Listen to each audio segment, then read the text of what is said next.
Pelajaran Sekolah Sahabat Kamis 29 Mei 2025, pelajaran ke-9 triwulan yang kedua. Judul untuk hari ini adalah Agar Keselamatanmu Diketahui. Bacalah Mazmur 67. Bagaimanakah nyanyian pujian ini menginformasikan pemahaman Anda tentang peran umat Allah dalam Wahyu 14 ayat 6 sampai 12. Saya baca dalam Mazmur 67. Untuk pemimpin biduan dengan permainan kecapi. Mazmur, nyanyian. Kiranya Allah mengasihani kita dan memberkati kita. Kiranya Ia menyinari kita dengan wajahnya. Selah. Supaya jalanmu dikenal di bumi dan keselamatanmu di antara segala bangsa. Kiranya bangsa-bangsa bersyukur kepadamu, ya Allah. Kiranya bangsa-bangsa semuanya bersyukur kepadamu.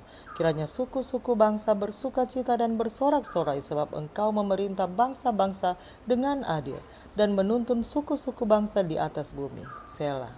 Kiranya bangsa-bangsa bersyukur kepadamu, ya Allah. Kiranya bangsa-bangsa semuanya bersyukur kepadamu. Tanah telah memberi hasilnya. Allah, Allah kita, memberkati kita. Allah memberkati kita. Kiranya segala ujung bumi takut akan Dia. Wahyu 14 ayat 6 sampai 12.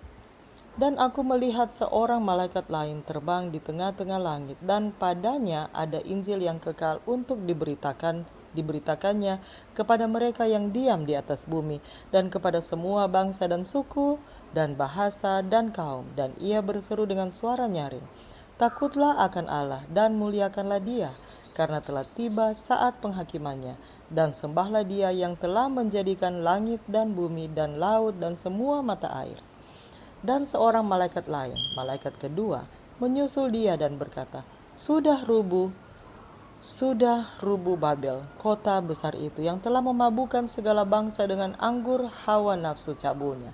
Dan seorang malaikat lain, malaikat ketiga, menyusul mereka dan berkata dengan suara nyaring, jikalau seorang menyembah binatang dan patungnya itu dan menerima tanda pada dahinya atau pada tangannya, maka ia akan minum dari anggur murka Allah yang disediakan tanpa campuran dalam cawan murkanya.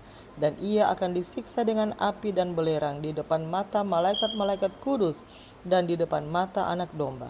Maka asap api yang menyiksa mereka itu naik ke atas sampai selama-lamanya, dan siang malam mereka tidak henti-hentinya disiksa, yaitu mereka yang menyembah binatang serta patungnya itu dan barang siapa yang telah menerima tanda namanya. Yang penting di sini ialah ketekunan orang-orang kudus yang menuruti perintah Allah dan iman kepada Yesus. Para insinyur di Massachusetts Institute of Technology telah menciptakan lapisan hitam baru yang membuat objek yang dicat dengannya hampir tidak terlihat. Dibuat dari nanotube, warnanya berkali-kali lebih gelap daripada bahan hitam apapun yang dibuat sebelumnya. Bahan baru ini dapat menyerap 99,995% dari semua cahaya yang tampak. Bahkan cahaya paling terang pun gagal membuat objek yang tercakup dalam lapisan ini terlihat. Mazmur 67 dimulai dengan seruan kepada Tuhan untuk menyinari kita dengan wajahnya supaya jalanmu dikenal di bumi. Mazmur 67 ayat 2 dan 3. Dalam rencana keselamatan, Tuhan telah menyediakan jalan bagi orang berdosa untuk diterima kembali ke hadiratnya yang langsung dan mulia tanpa dihancurkan oleh kemuliaannya. Dan bahkan sekarang dalam kehidupan ini, salib Kristus memungkinkan wajah Tuhan menyinari kita. Tetapi masih ada lagi, Tuhan bermaksud agar kita memantulkan terangnya ke seluruh dunia. Inilah tugas yang diberikan kepada Israel. Bait suci itu akan menjadi rumah doa bagi semua bangsa. Mereka akan kubawa ke gunungku yang kudus dan akan kuberi kesukaan di rumah doaku. Aku akan berkenan kepada korban-korban bakaran dan korban-korban sembelihan mereka yang dipersembahkan di atas mezbahku. Sebab rumahku akan disebut rumah doa bagi segala bangsa. Yesaya 56 ayat 7. Dalam Mazmur ini Daud mengingatkan kita bahwa Tuhan ingin jalannya diketahui di bumi, keselamatannya di antara segala bangsa. Mazmur 67 ayat 2. Tragisnya, umat Tuhan sering gagal dalam tugas ini. Catatan Israel dalam Perjanjian Lama berisi beberapa pasal kelam, seperti halnya catatan gereja Kristen selama 2 milenium terakhir.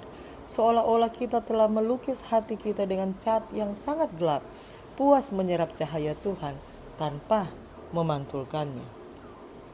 Kadang-kadang kita memperlakukan pergerakan akhir zaman Tuhan sebagai semacam ruang keberangkatan istimewa yang disediakan untuk para penerbang spiritual, dan kita tampaknya cukup puas bahwa seluruh dunia harus duduk di ruang gerbang yang bising dan tidak nyaman, tidak siap untuk perjalanan ke depan. Namun, umat sisa dalam Wahyu 14 tidak boleh puas hanya berdiri di Sion bersama Kristus menunggu di hadiratnya. Sebaliknya, mereka harus terbang melintasi muka bumi, mendesak dunia untuk bergabung dengan mereka di gunung suci Tuhan.